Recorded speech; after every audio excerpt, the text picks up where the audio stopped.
सासवड जेजुरी मार्गावर वारीमधील ट्रकच्या धडकेमध्ये भीषण अपघात झालेला आहे। 3 महिला वारकऱ्यांचा यामध्ये मृत्यू झालाय तर 4 जखमींवर रुग्णालयामध्ये उपचार सुरू आहेत। मुख्यमंत्री फडणवीसांना फोन करत सुनेत्रा पवारांनी वारकऱ्यांच्या अपघाताची माहिती दिली आहे।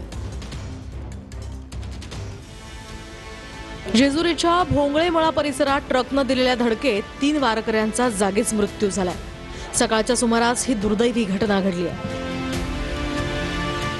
या अपघातात आणखी 4 वारकरी जखमी झाले असून त्यांची प्रकृती गंभीर असल्याची माहिती मिळते।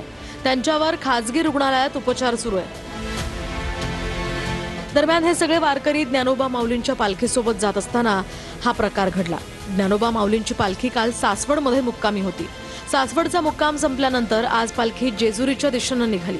त्यामुळे सकाळीच वारकऱ्यांनी जेजुरीच्या दिशेने चालायला सुरुवात केली।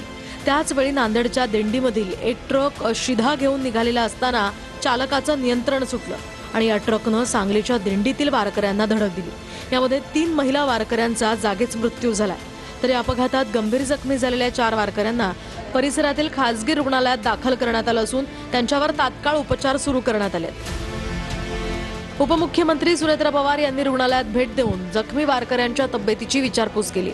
दरम्यान मृत्यू झालेल्या महिला वारकऱ्यांच्या नातेवाईकांना राज्य सरकारकडून 5 लाखांची मदतही जाहीर करण्यात आली आहे। आपण मोफत उपचार आणि खर्च त्यांच्यासाठी देणार आहोत। तो अतिशय वेदनादायी आणि दुःखदायक आहे। या अपघातामध्ये 3 स्त्रियांचा मृत्यू झालेला आहे। पण अशी घटना जी न कळत त्या ठिकाणी होऊन गेलेली आहे आणि त्यामुळं त्या घटनेचा आम्ही गांभीर्य घेतला आहे।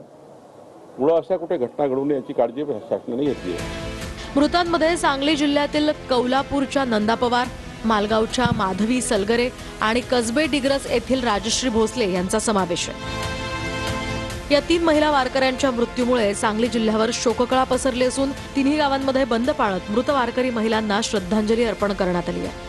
अपघात प्रकरणातील आरोपी चालकाचं वय 70 वर्ष आहे।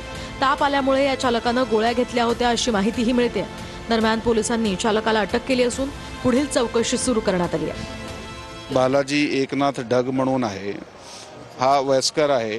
काल रात्री त्याला ताप वगैरे आला होता। मग त्याला आता आम्ही ज्यावेळी इंट्रोगेट केलेला आहे ताब्यात घेतल्यानंतर तर त्याला अचानक झोप लागली आणि ही जी त्या ठिकाणी 8-10 वारकरी चालत होते पुढे त्यांना अचानक धक्का लागला।